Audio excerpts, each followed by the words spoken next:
Welcome to the official, unofficial podcast of the Melbourne Demons. We have a very special guest today. A few people will be thinking, how the hell is Pete Helliar here with me right now? I'll explain that context in a moment.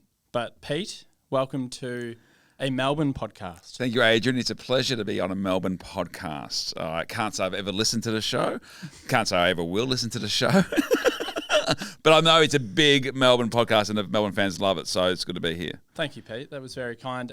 Footy. Yes. Let's get stuck into footy and then I'll explain the context of why you're here. Yes. We're going to talk about a sport that you're really good at. Yep. Really good at. Really good at. And I've seen it firsthand. Yep. It's been a privilege Thank to you. watch you firsthand. Thank you.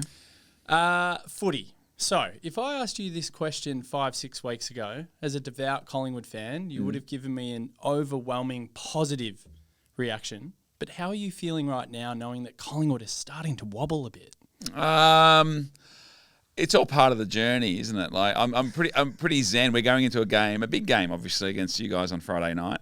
And the way I look at it is we're the win, and we possibly finish fourth and go back to Adelaide and have a crack at Adelaide, which I would love to do. Mm-hmm. And if we don't beat you guys, then what's the point?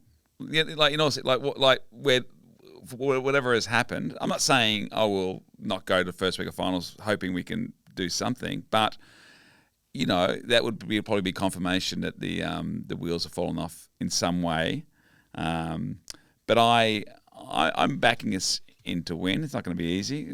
Last games of the year are always weird. Like, are you guys thinking of holidays, or are you treating it like a final? Like, you're trying to win for the new coach. All that stuff. You don't know. Yeah, I can't really speak for the players, so I'll give you an example of my psyche as a Melbourne supporter, and it's a pretty dark place at the moment. But one of the saddest things you ever said to me was at some point during this season, you said, "Do you respect us?" As a Collingwood supporter, do you respect us? I was like, well, what reasons do I have? Literally zero. Yeah. Literally zero. So we had the little boost that we got post-Goody. So Troy Chaplin comes in, and the game against the Bulldogs, we looked okay. Yeah. We played some good footy. We were in here chatting, and we're like, oh, mate, you played all right. Yep. You did well. And then, lo and behold, we're just back to the same pathetic football side that we saw in the weekend. They looked like they'd mentally checked out. So the really interesting thing about this game, it's a dead rubber for us. There's a lot on the line for you. If you win and win convincingly, you could lock up a top 4 spot. What's the thing? Not only do we need to win, but we probably need to win by, a good solid win. Agree. Because if Hawthorn happen to get over Brisbane, which we would like to happen, but not by too much, because our percentage is very close. So ideally, Hawthorn beat Brisbane by a couple of points, and we beat you guys by, we just beat you guys. So the funny thing is, as Melbourne supporters, we want us to rally against Collingwood. Yeah, of course. We want to see us put in a big performance. If it means Melbourne win and suddenly Collingwood drop down to 7th or 8th, we can be the team that when you get knocked out first week of finals, we can say we single-handedly played a role in that. The reality is, after the weekend and the performance that Melbourne put up against Hawthorn, I now don't think many Melbourne supporters actually believe we got it in us, which is such a sad place to be. It's a sad place to be, but that's what it's like for us. So I was really bullish about this one, but after the weekend and the performance against Hawthorn, I'm starting to believe I'll go because I'm an idiot, I'm a fool. I'll be in there with the 5,000 Melbourne fans and the 50,000, probably more Collingwood supporters there.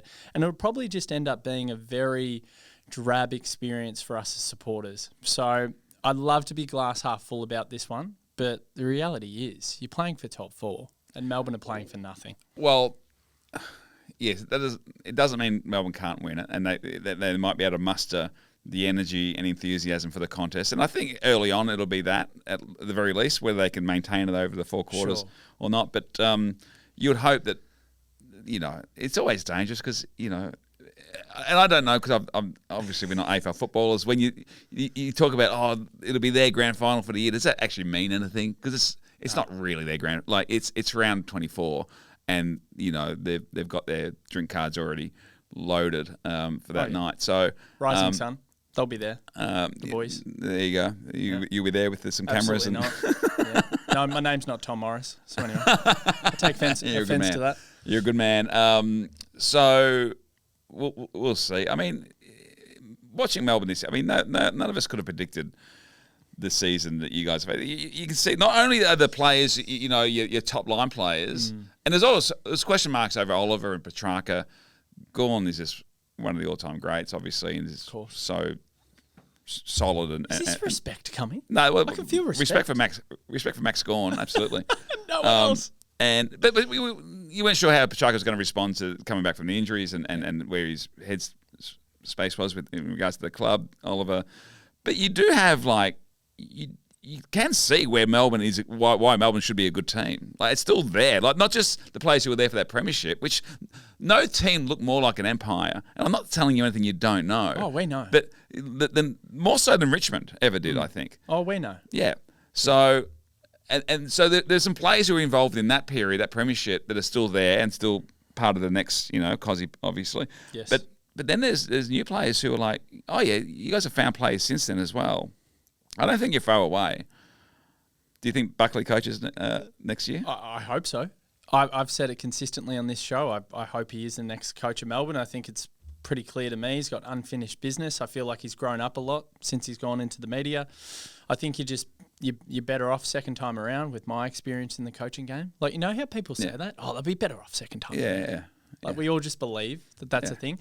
I do believe in this case because the way that Bucks has spoken about his own self-development as a person, and maybe when he was at Collingwood, there was a great bit about 2018, which is a flag that, of course, you probably should have. I'll wrap this up now. Could have won. I think I like it when I'm talking down at the Melbourne. I'm not sure if you need as a guest. I'm not sure. Yeah, look, I could remind you of the grand finals that you've been in and the amount of times you've been runners up. But that's the only thing we can. You've got to be in it to win it, mate. That's the only thing. I've got no problem with that. That's the only thing we can goad you on. But Buckley did speak about how he had to soften with some of the younger players. Yeah. And I think now, knowing that the shift from 2018 to 2025, a lot of AFL footballers talking about the mental health aspect as well, social media, the negativity that surrounds it. It would be easy maybe for someone of your generation, Pete, to say, sticks and stones. It's a real thing. Like these, of course it is, yeah. And you've got young boys. You've got a teenager and two other boys who are in their early 20s. Like, you would know this better than most people as a parent. It's a very real reality that they live. So I think Nathan has learnt that part of the game, that side of it. I think he'd be amazing. And listen, I thought Nathan Buckley was going to be our Kevin Sheedy, basically. He was going to coach for 30 years. We're going to win flags with him. We're a kick away from winning, of course. Winning one. And I suspect, and I haven't spoken to Nathan or even Eddie about why it all happened. Like, but there were times where I was like, because they decided halfway through that season he was going to go on, and I was trying to think, I can't remember if he coached the season. No, Robert Harvey came in, didn't he? Yeah. I remember during the second half of that season going, why did we sack him? Mm. And Collingwood is ruthless, in that regard, and the expectations are always high.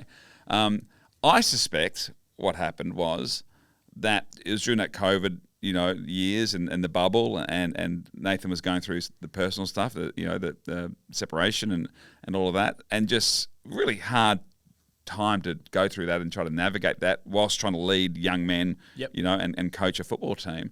I suspect this just in that and nobody's fault, just lost some players, and all you need to be off is a few percent, and that was, I think it's just a moment in time where it was just a really tough situation for him. Yeah. So I completely agree. I mean, I would love to see him.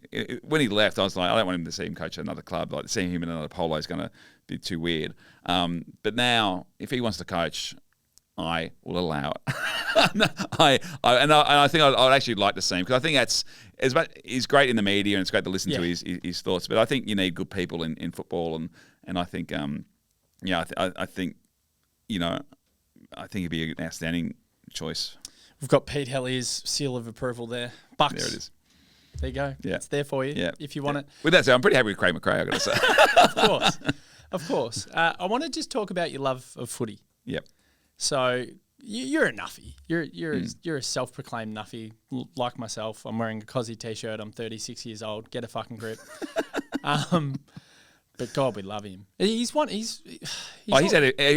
got, Pete. We've got Max and we've got Cozzy. Well, in a year where there's been largely it's been a bit grim and bleak for Melbourne supporters, at least you've got him for 7 years, or however long it is, and his football has gone to another level this year. There's no doubt about that. I'm going to quickly ask you this, and then I want to talk about you and your love for footy. But someone said in the stands on the weekend, we're trying to cheer ourselves up. Hawthorn are pantsing us. Jack Gunston looks like Wayne Carey because Stephen May's fallen off a cliff.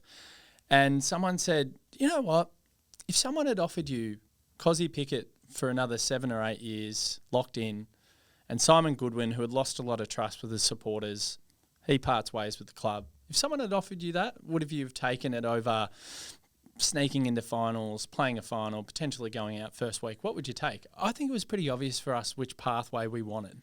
It's so funny. I had a very similar conversation with some Dockers supporters not that long ago. They're going to go through it this week. And they, what a fan. Like, it's been a shit house season. Let's just put that on the table. Terrible. It's been like, my team's been on top of the ladder for most of the year. And it's been a shit house season. Like, I've enjoyed watching Collingwood win up until recently. But the amount of games where I've gone where, I like to watch a lot of footy whenever I can, but the amount of games I've gone, let's put it's Essendon on a Friday night. It's how they have fucked up this rolling fixture that is supposed to fix all these boring games on a Friday and Saturday. Essendon were never any good this year. Terrible. Carlton were like, we thought they were going to be good, and then it became obvious pretty early when they lost to Richmond in round 1 that they weren't going to be good.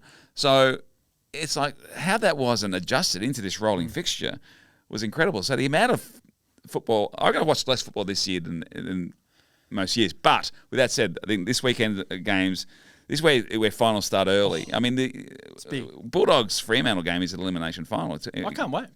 It's huge. I can't wait. I'm excited. But you're absolutely spot on. So many people have said this to me over the course of the year, and it's very easy for the fans of the clubs who are not in contention because we had the breakaway of 9 teams.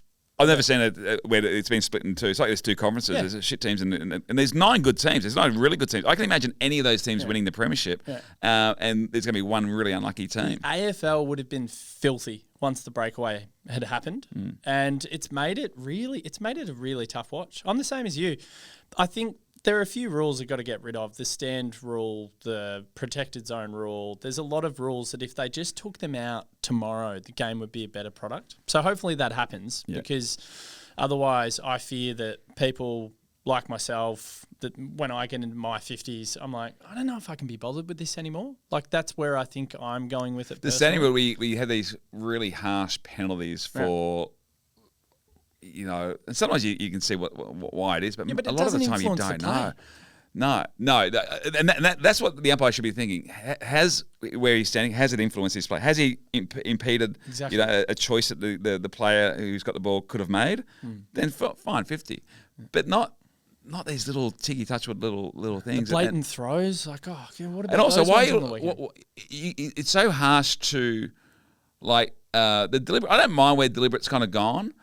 But why are you allowed to, you can't punch the ball towards the boundary line or kick it near a boundary line, even if it's out of a pack under pressure, but you can dive over the boundary line like you're playing rugby, it's a try line. You can take a tackle over the line. Yeah. It's like that should be holding the ball. Another rule I would love to see, this doesn't necessarily change the game, but I think it protects us losing a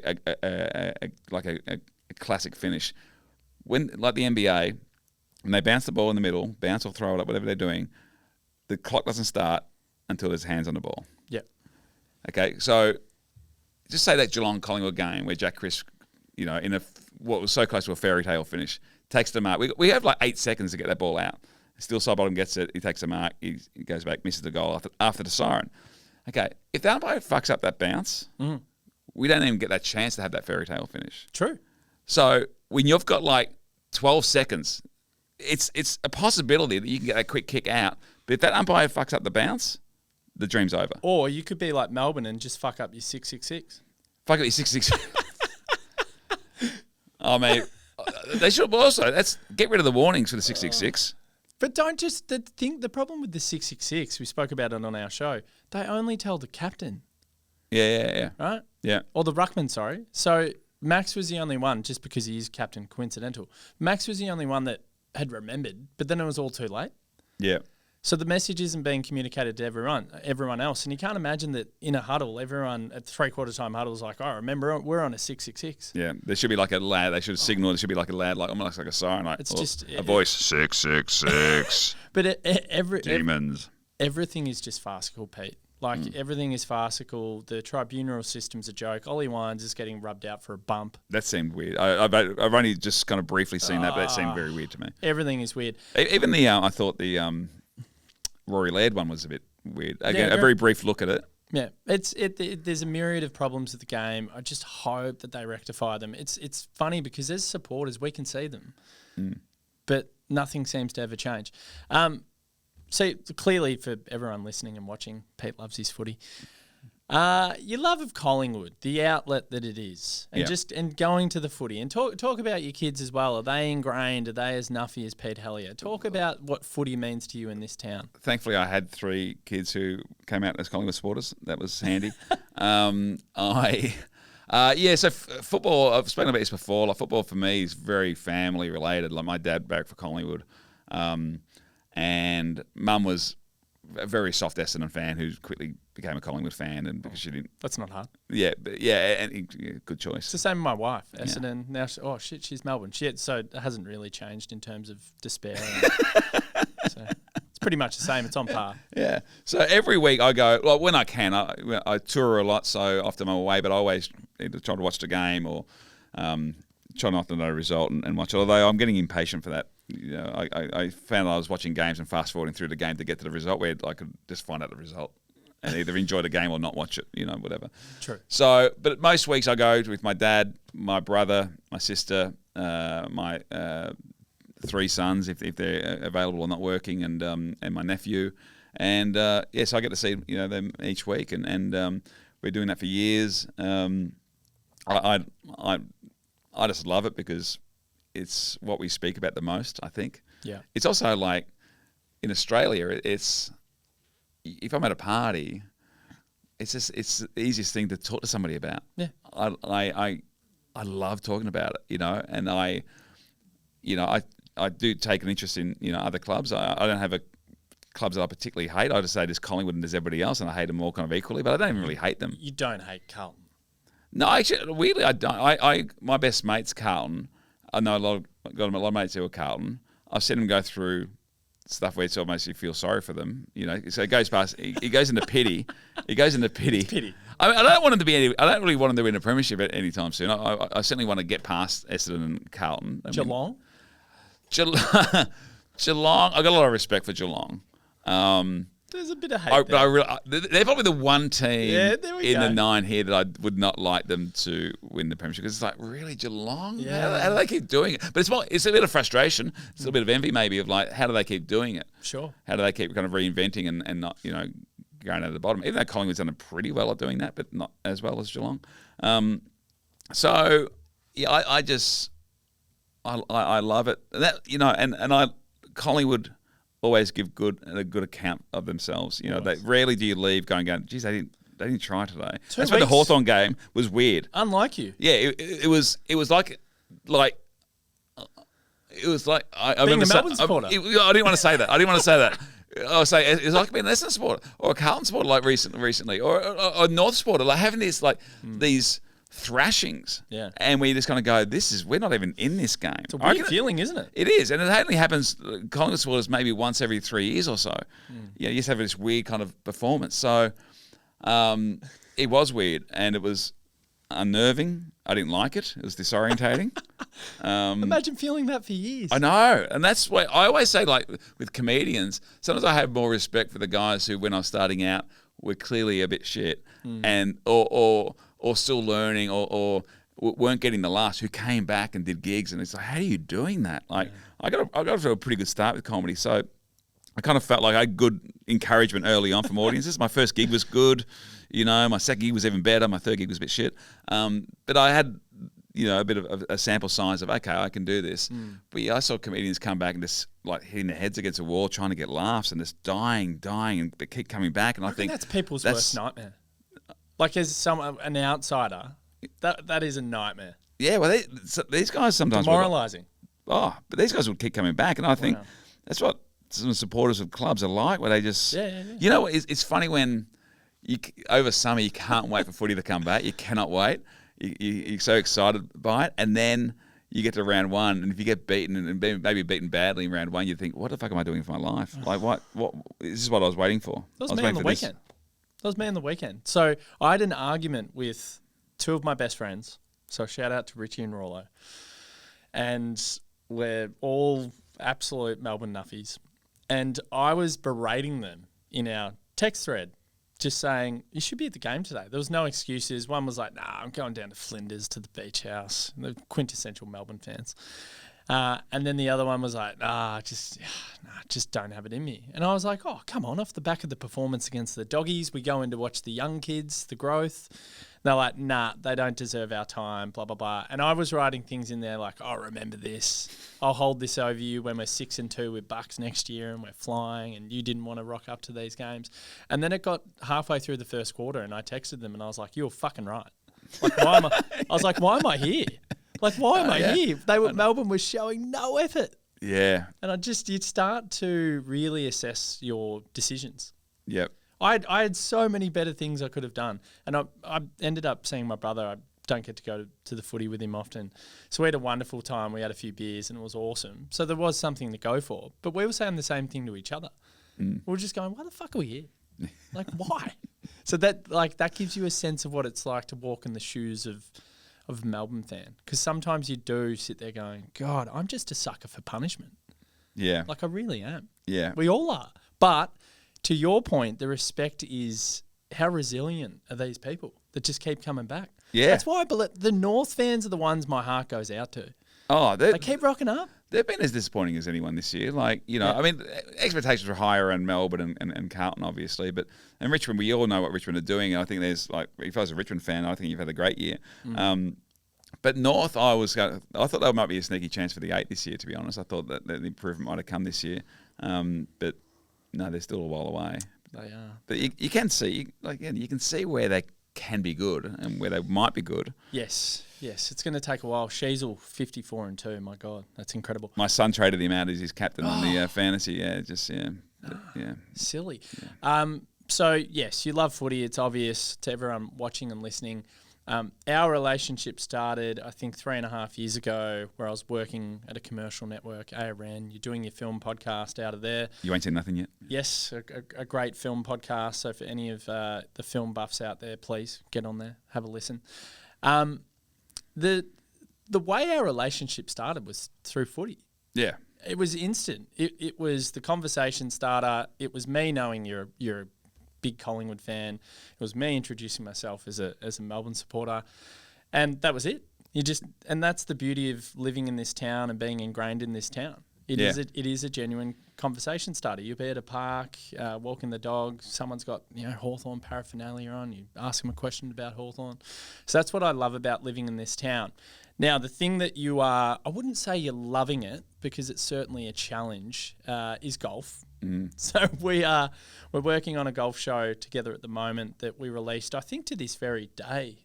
Correct me if I'm wrong, but I think we released it a month ago. And it's happy anniversary. Happy anniversary, 1 month. And it's flying, and it's yourself, it's Limo, and it's Damien Fleming, and it's a brilliant product. And myself and Rob, who's currently in the studio with us now. Listen to us trash us at him. Yeah. And staying respectfully quiet. We both piss ourselves listening to it and watching it. It is hilarious. It's a great blend. And the premise of the show is make me good at golf. So we decided to call it Make Me Good at Golf. Yep. And it's going very well. And we wanted to promote it. So we're going to unashamedly talk about golf. Now, a lot of the listeners of the DeeBrief and viewers are clearly golf people. Melbourne fans are golf fans, aren't they? Well, you'd have to think they were. We're the rich club, we're the cheese boards, we're the Rangies, we're the holiday homes down on the peninsula. Yep. We play a lot of golf, Melbourne supporters, except for me. but we want to promote it. So you can take the floor. You can tell the people why you want to get better at golf, what golf means to you, and and ultimately, what are we trying to get out of this show? Well, I grew up playing a bit of social golf, a handful of games a year, usually over the summer. I probably wouldn't even think to go out during the winter to play golf growing up, but always very social with my mates. Always enjoyed it, Did I love it? I'm not sure. That was probably a bit strong, but I liked it. And never did I even contemplate the idea of being good at it, of getting good at it. I just thought, this is the way golf is. You hit the occasional good shot, the ones that keep you coming back, but there's a lot of shit shots in between. Are you good at it? No, I'm not good. I've never been good. But when I was deciding that weighing up leaving the project about 2.5 years ago, I was like, what's something I can do that's kind of for me, and it's something I put some energy towards. And I thought, what if I actually tried to get good at golf? And I've just accepted that I'm not good, but can I get good? Because golf fascinates me. It's a sport now. It's obviously having a moment, and it's played by millions and millions of people around the world each week. Go and play golf. Right now, as we speak.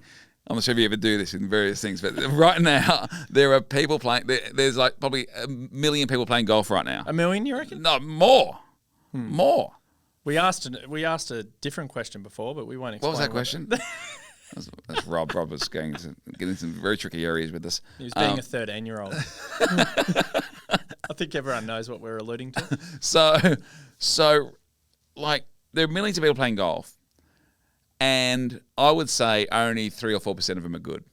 I thought you were in the top 1 percentile. We had a coach in here. True, we had Flem's coach in here. He said anyone that shoots under 100 is in the top 1%. So we started to call you Mr. 1%. Mr. 1%. Yeah. So because you've shot a 99 for the listeners. I shot a 90 when I was getting my handicap. Yeah. I had a rough start, 109 at Sandhurst out the Lake Carrinyup in WA with Scotty Cummings, the great Scotty Cummings.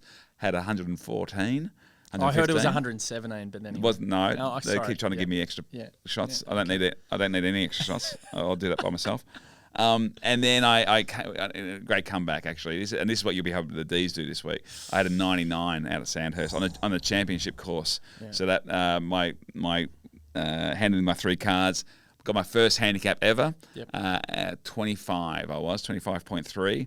And 0.4, sorry. Yeah. 0.4 was it? Yeah. And then I had to, I kept on playing. So I played down at Torquay, at the Sands, played at Kerr Lewis, handing in those cards. Handicap blew out to 27. 27.4. 0.4, and then I played again, and it went out to 27.6. I thought that's okay, and then Flem pointed out that means your handicap's 28 now because you got to round up. So I started at 25, and now you're 28. I'm already 28. So, but it's a journey. It's a journey. We are loving it. It's even I played yesterday with Lemo and Sam Taunton, a friend of ours, and I didn't play well at all, and.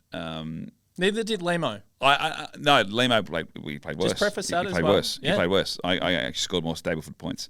But I'm learning how to enjoy golf even when it's not going well. The focus on the next thing and the points, the Stableford points, and all of that. And there was a moment yesterday where I was like, oh, maybe this. I was like, I envisaged me calling you saying, I think we should wrap up the podcast. We just got a sponsor. We just got a Drummond Golf. Welcome. Hellier's out. No, Hellier's in. That's what I'm bloody in. I'm bloody in. Do you know who you are? Who? I figured it out. I did a bit of Damien Fleming there with the hands. Yeah. Because I'm in his chair. You are the comedians that continue to front up and they're not getting the laughs. Yep. Yes. And you feel like you're going backwards. Yep. You're them because you keep fronting up. I got to keep challenging yourself. Put myself in their shoes when they were starting out. I agree. It's going to be a long journey. I thought I might be good too quickly. That was my fear about doing the podcast, and that's clearly then it's a shit show. Clearly not going to happen. You can't get good quickly. No, I can't be good. We lose the essence of the show. Yes, so that's the excuse I'm using. I'm doing it for the showbiz.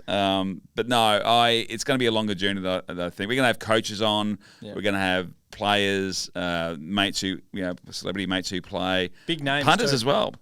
Big names. Big names on the show. We're going to have some big cricketers through Flam, some big comedians. Yeah, absolutely. You name it, they will be on the show. And that's the beauty of golf. A lot of people play golf. Oh, and I love playing it in all its forms. I love being, obviously with mates is the best way to play it. I love playing by myself, just going on the course and having a hit. I love that. But I love being paired up with people at the course, some randos, played with, some great people recently. So it was on the course yesterday. There's a bloke who was playing behind us. He asked if my handicap was getting lower, and so he's listening. It's amazing the amount of people who I've bumped into on the street. And it's usually bullshit when people say this. Oh, people have been coming up to me on the street, but it's genuinely true, saying, asking about the handicap and the podcast. And so, it's been fun.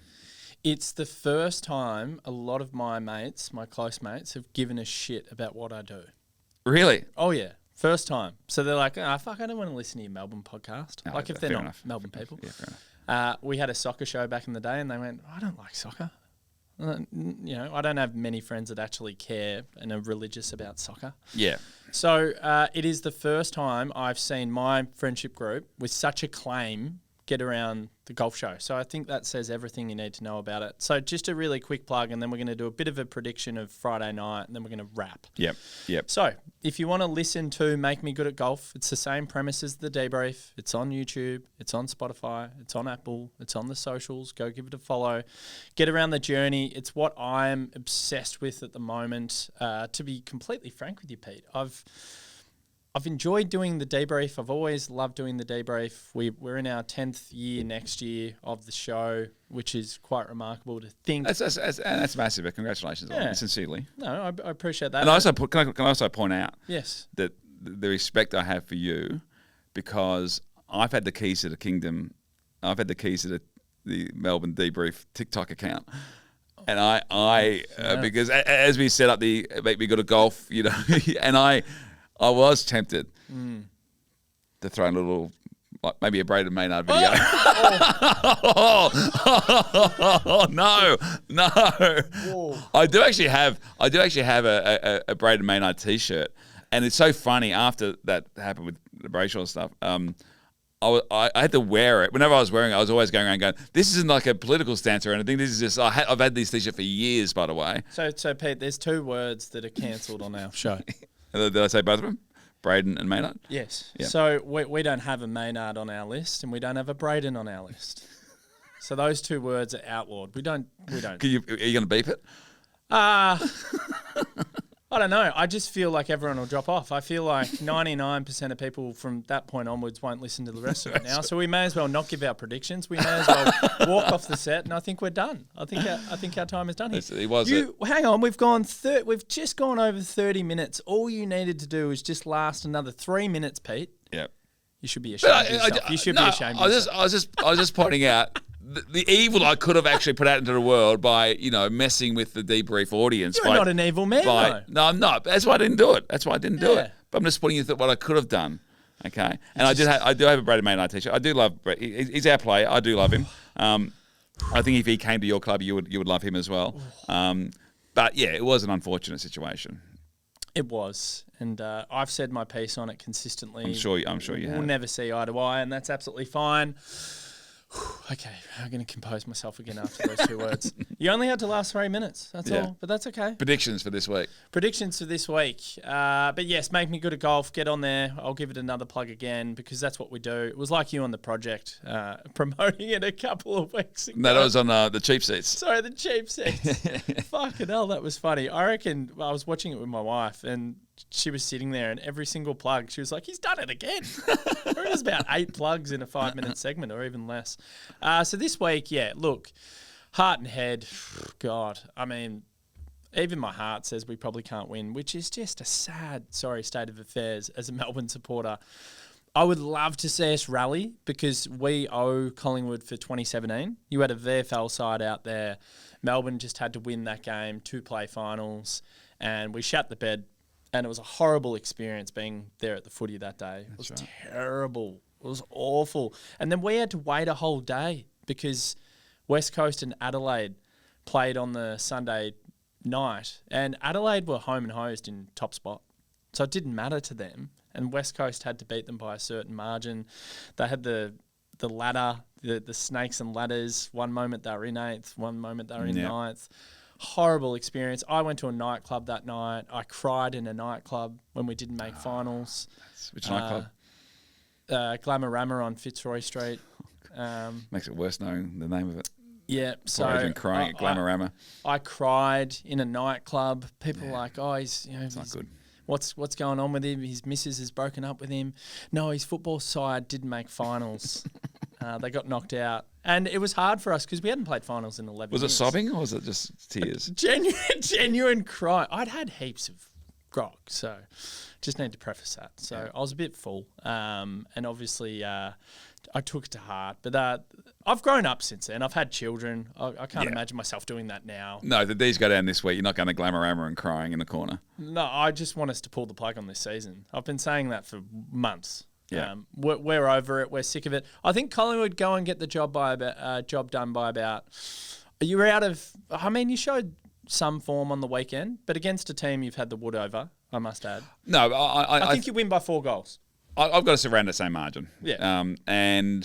I think it'll be tighter than we kind of expect it to be, and we'll find a way to get the win. I do think the best thing that came out of the Adelaide game was just a return to form, pressure. I mean, all the numbers we should have won. The biggest concern of Collingwood is connection moving forward, but into the forward line. Yeah, Pat Lipinski, who was had a really good year, had a really down month or so, and he's important to us, more important than people realise because he does connect the midfielders to the forwards, of half forward into that final kick. Jeremy Howe back in, I think would be good. Thank you for him. Thank you for him. Played his best footy at the Pies. He's a Pies legend. And, we'll see if Bobby comes in. Who knows what's going on there. But it'd be good to have some speed because, we did look slow, but you put 2 of the quickest players in the AFL, Bo McCreary and won last year's grand final sprint, and Bobby Hill. That doesn't take a lot to make a team look quicker. Would Pies supporters go into this just feeling confident? Or is it, oh, shit. Oh, there'll be some nerves. There'll be some nerves? Yeah, there'll be some nerves, yeah. I hope we just make you shit yourselves for a bit. Well, that's my hope. If I was in your shoes, that's what I'll be doing, hoping as well. I just want to be halfway through a 4th quarter. Maybe we're slightly in front, and Collingwood supporters are going, "Oh my god, this is a fucking." I wouldn't be. That's what I kind of think is going to happen. I'd love that. Like halfway through the 3rd, it's still And now that I've done this podcast, you know what it probably means? It means we fucking lose. It means we lose. No way. And you have this on camera. Oh, that would be great. I think I do actually give Melbourne an absolute chance of winning it. They're not out of this at all. Yeah, but if you lose, just get ready for a lot of reels to come out of Pete Helliar off the DeeBrief account the week after. You just wait. It's all part of the game, isn't it? Like, and if we don't beat you guys, then it doesn't matter. You got to go, well, right now, for whatever reason, we aren't good enough. Now, we'll have a week off. I think it's going to be good for us, and we'll reload. But you can't take this form into a final series and lose to a team that's, waiting for the season to end and expect to then win a premiership 4 weeks later. Now, really quickly, I'm going to give you a reprieve after those comments before, those 2 words, those horrible 2 words. Just tell me which Melbourne player you love. I think you alluded to the Melbourne player before, and then I'll give you a Collingwood player that I love as well. And we'll just end it on a bit of love. Yeah, a bit of love. Well, I mean, Max Gawn is just, he's everyone loves Max Gawn. There's no, I've met him quite a few times. Lovely bloke, Funny. He's funny bloke, and he just, I mean, I love those players that whatever club they're at, where you kind of go, wouldn't it be great to have him on your team? And Max Gawn's one of those guys. He's just so consistent and just a great ambassador for the game. The way he's, I imagine, had to try to hold that football club together, that football team together, has been. I don't have any sadness for teams that don't win premierships. I have no sadness that you didn't become an empire. But I do, like, when I think of Max Gawn, I think I wish they did better for him. Yes. So here's the obvious one. I do like watching Christian Petrarca. And that's probably it. Yeah, great. Tom Sparrow I quite like, actually. Yeah, we're not a big rap on him. Aren't you? Well, and Needs to do more. I say that not like from a bit of afar, but when I kind of see him, I think, there's something in him. He's got the makeup. He's got the build. Yeah. He's just being played in different positions. I think he's confused about his role. Yeah. So Bucks comes in. If he does, I think he would be one player. I've spoken about this on our show and said I reckon Tom Sparrow is the perfect type of player that he can elevate when he comes in. Yeah. Yeah. So I agree with that. That's good. That's good ball knowledge there, Pete. Okay. I like that because he is the perfect player that Bucks could go, this is your role. Yep. And we're going to get you better. We're going to make you better at footy. We should have rehearsed that. Who's your Collingwood? Oh, no one. No one. I just lined you up. Yep. Yeah, no one. I'm not signing a release form unless you give me one. Absolutely no one. Yeah. No, I loathe them all. No, I've spoken about Pendles. Yeah. Well, He was a childhood demon. His favourite player was Adam Uze. So he's spoken about that. So that's our like tiny 0.1% connection to one of the greatest players of all time, Scott Pendlebury. So like I use that sometimes. I'm like, he went for Melbourne. Yeah. So did Buddy. So did Chris Judd. Give me a player at Collingwood outside of Nick. Yeah. Or even Josh. No, I know who my favourite is. That you would like to bring into the Melbourne team. Well, if I could, I'd bring in a younger version of Steele. Yeah. Love Steele. Steele has torched us. Lovely human. Yeah. Very good player. Very fair player. Incredible work rate. Incredible consistency. Well loved inside the four walls. These are great to see blokes there's very few of them, but who smile while they play. Yeah. So there's something quite infectious about that. He's got a bit of Alex Neil-Bullen about him. Better player than Neil-Bullen. Neil-Bullen's blossomed later in his career. But we've lost him, and I'd love to replace him with a guy like Steele. Angus Brayshaw was similar to Steele in terms of like well-loved, fan favourite, blah, blah, blah. So like Steele would be the guy, if I could get a younger version of him, bring him into our footy club, I think he'd be unbelievable. But I always loved him. I'll tell you something, and he's on the older side, but it's somebody who I think Melbourne would benefit from is Brody Myercheck as well. Oh, you said BR then, and I fucking twitched. Brody Myercheck. Thank God. Yeah, I agree. I mean, I certainly want him to stay at Collingwood, but I think his work rate and he's just a workhorse and yes, and he's a battering ram and agree but also a bit more finesse than sometimes people kind of credit him for. But to have him and I'm not sure what's really going on with Van Rooyen at the moment, but to kind of have a Brody Myercheck in the mix of with him, totally agree, would actually be a good fit. Totally agree. Good ball knowledge. Pete knows his footy. He knows his footy. Deal with it. Make me good at golf. Make sure you check it out. YouTube, Apple, Spotify. Get on the socials. Get around it. It's flying. Peter's not getting better at golf. That's good for the show. It's going to happen. It means we've got longevity in the show. Well, exactly. I didn't. I can't have Jump and Golf come on and sponsor our show and then say, guys, you're too late. I'm already good at golf. Yeah, I'm off 8. Yeah. So just quickly, what do you want to get down to? My short term is to get at 18, Yep. 18, which the fact that I'm going backwards already means it's going to be a longer journey than we think. I love it. Pete Helliar, you're a legend of the Australian comedy scene, TV, film star, and an absolute weapon at golf. You've put that one on your resume yet? Not yet. That hasn't made it into the introduction yet, but it will. I'm not going to say good luck to Collingwood on Friday. No, we don't. Neither of us have to say good luck. And I'm not going to say good luck to Collingwood in the finals. Who do you hope wins it? The team like Gold Coast, because then who gives a shit? Yeah, you don't know anyone. That's a good thing when an interstate team, particularly like Giants or Gold Coast, you don't know anyone who barracks for them. So it's like you're not copying any shit. So like absolute Giants or Gold Coast, go and win it. I couldn't care less. The team I think will win it is Brisbane. You think Brisbane? Yeah, I think they'll just do it again. I just think they're the best. I reckon when they go through the gears, they're better than anyone else. What they did to Freo in the third quarter was them, I think, going, we're ready to start ramping it up. They'll just dominate when they need to. They were very impressive, but they're losing games at home, which is weird, isn't it? Well, it's a watch against Hawthorn. The Hawthorn Brisbane, Jesus, some good games on this week. It's basic finals this week. Oh, I've told my wife I'm out Sunday. Yeah. Oh, it's my end of season. End of season pod. I'm not sure this is. I guess where I'm going to be on Friday night watching the game. I don't know. Where will you be? Buller. Buller? Bullshit. shit.